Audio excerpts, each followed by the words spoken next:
ব্যক্তিগত খরচে সিঁড়ি নির্মাণ করে স্থানীয় মানুষের চোখে হিরো কাউন্সিলর। মেখলিগঞ্জ শহরে তিস্তার বাঁধের রাস্তায় ওঠার জন্য এই সিঁড়ি খুবই প্রয়োজন ছিল। সেই এলাকার মানুষের সুবিধার্থে মেখলিগঞ্জ পৌরসভা ৩ নম্বর ওয়ার্ডে ব্যক্তিগত খরচে সিঁড়ি নির্মাণ করলেন মেখলিগঞ্জ পৌরসভা ৩ নম্বর ওয়ার্ডে কাউন্সিলর বাবলু বর্মন। ভুসুর টারি থেকে একটি রাস্তা বাঁধে উঠেছে। স্থানীয় বাসিন্দারা বাঁধের রাস্তাটি নিজেদের বিভিন্ন কাজে ব্যবহার করে থাকেন। বাঁধে ওঠা বোল্ডারের রাস্তাটি উঁচুতে হওয়ার ফলে স্থানীয় মানুষদের ওঠানামার ক্ষেত্রে সমস্যার সম্মুখীন হতে হচ্ছিল দীর্ঘদিন থেকেই। এদিন এলাকায় এক প্রবীণ মহিলা ওই রাস্তা দিয়ে বাঁধে উঠতে গেলে পড়ে গিয়ে আহত হন। স্থানীয় বাসিন্দারা সমস্যা বিষয়ে ওয়ার্ড কাউন্সিলর বাবলু বর্মনের দ্বারস্থ হন। এরপরই তড়িঘড়ি ব্যক্তিগত খরচে সিঁড়ি নির্মাণ করার সিদ্ধান্ত নেন ওয়ার্ড কাউন্সিলর।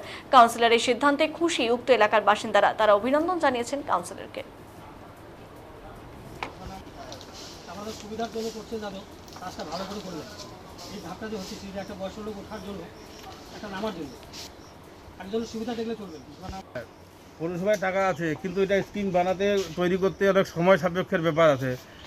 ইনস্ট্যান্ট করতে হচ্ছে আমাকে একটা কারণে, সেই কারণটা হচ্ছে গত পরশুদিন একটা বৃদ্ধ মা এখানে পড়ে গিয়ে হাত পা ফেটে গিয়ে ব্লাড পড়ে এবং খুব অসহ্য যন্ত্রণা ভোগ করে। তারপরে আমাকে জানায়, আমি কালকেই ডিসিশন দিয়েছি যে আজকের মধ্যেই এটা তৈরি করে দেবো, আমি আজকেই করে দিচ্ছি। আমাদেরকে আশ্বাস দিয়েছে, আমরা খুব সন্তুষ্ট। আমার নাম হচ্ছে রফিকুল, ৩ নম্বর ওয়ার্ডের বাসিন্দা। একজনের সুবিধা দেখলে চলবে না, সবার সুবিধা করে দিতে হবে এখানে। যাই হোক, বাবলুদা আমাদের অনুরোধ রাখছে, কাজটা করে দিচ্ছে উনি পার্সোনাল হিসাবে। বাবলুদারকে অনেক অনেক ধন্যবাদ জানাই আমরা আমাদের 3 নম্বর বাসীর কাছ থেকে। আমিন মোহাম্মদ, আমার বাড়ি 3 নম্বর ওয়ার্ড। এইখানে আমার নাম আমিন মোহাম্মদ, আমার বাড়ি 3 নম্বর ওয়ার্ড। এইটা হচ্ছে কিছুদিন আগে আমাদের এই আগে বোল্ডার পিছনে ছিল, তো এইটা রাস্তা দিন যাতায়াতের খুব অসুবিধা। বর্ষার সময় কালকে একটা মহিলা বাচ্চা নিয়ে উল্টে পড়ে গেছে।